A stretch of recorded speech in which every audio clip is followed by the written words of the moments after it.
Nababahala ang National Kidney and Transplant Institute dahil pabata ng pabata ang tinatamaan ng chronic kidney disease o CKD sa Pilipinas. Dahil dito, tinaasan pa ng PhilHealth ang kanilang hemodialysis benefit package. Yan ang ulat ni Bien Manalo. Bakas pa sa leeg ng 33 taong gulang na si Mike ang butas kung saan ipinasok ang hose para sa kanyang peritoneal dialysis. 4 na buwan na siyang dinadialysis. Aminado siya na sa unhealthy lifestyle niya nakuha ang sakit, kaya todo ingat na siya sa kanyang pagkain. Kain ng malat, tapos sobra sa inom ng alak, yan. Sa tubig, minanas ng ganito, tapos nagkaroon ng sa bato. Aral po para di na maulit ang mga ginakain na yung masasama. Malaki ang pasasalamat ni Mike dahil wala na siyang binabayaran. Sagot na kasi ng PhilHealth ang kanyang gastusin sa pagpapadialysis.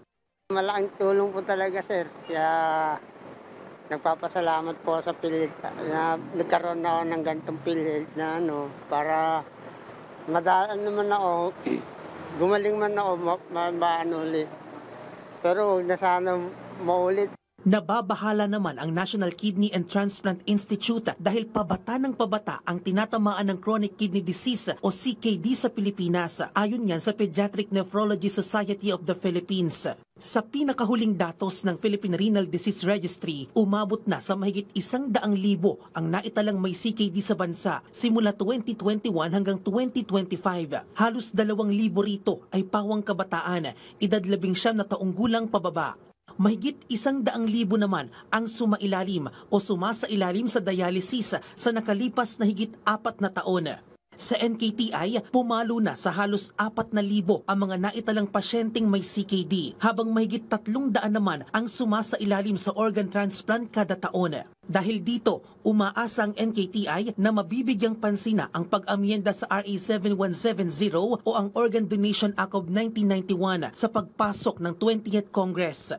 Ayon sa National Kidney and Transplant Institute o NKTI, karamihan sa tinatamaan ng chronic kidney disease ay nakuha sa unhealthy lifestyle o sobrang pagkain ng matataba at maalat na pagkain, habang ang ilan naman ay namamana o hereditary. Kaya prioridad nila ang early detection at screening at pagpapaigting ng information dissemination sa tamang pangangalaga sa ating mga bato. Ang komplikasyon sa bato ang pang-8 na sanhi ng pagkamatay ng mga Pilipino at posibleng maging pang-5 pa ito pagsapit ng 2040 kung hindi maaagapan. Kaya mahigpit ang kanilang paalala sa publiko para makaiwas sa CKD. Noon pa man lamang sa barangay, mga health station, noon pa man lamang ay ilalapag na kung paano ang prevention. Hindi yung agad, masakit sa bato. Samantala, tinaasan pa ng Philippine Health Insurance Corporation of PhilHealth ang hemodialysis benefit package nito. Mula kasi sa dating 4,000 pesos kada session ay itinaas na ito sa 6,350 pesos na maaaring ma-avail sa mga accredited dialysis facility. Ibig sabihin, ang mga qualified CKD5 patient ay makatatanggap na ngayon ng 990,600 pesos na financial protection kada taon mula sa dating 624,000 pesos.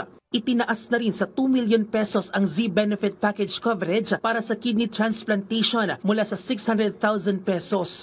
Ngayong araw, naglibot sa NKTI si PhilHealth Acting President and CEO Edwin Mercado para kumustahin ang kalagayan ng mga pasyente at tugunan ang kinakaharap na suliranin ng ospital. Para nga po matiyak po na yung ating mga benepisyo ay talaga na-avail ng ating miyembro. So nakita ko naman po at doon sa testimonya ng ating mga miyembro na yung unang package nga po yung pagpapalawig ng hemodialysis na nagsasabing malaki po talaga yung tulong sa kanila dahil wala na hong halos nilalabas na pera.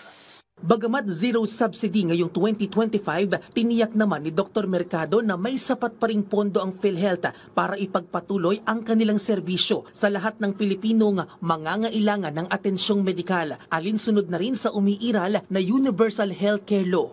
Bien Manalo para sa Pambansang TV sa Bagong Pilipinas.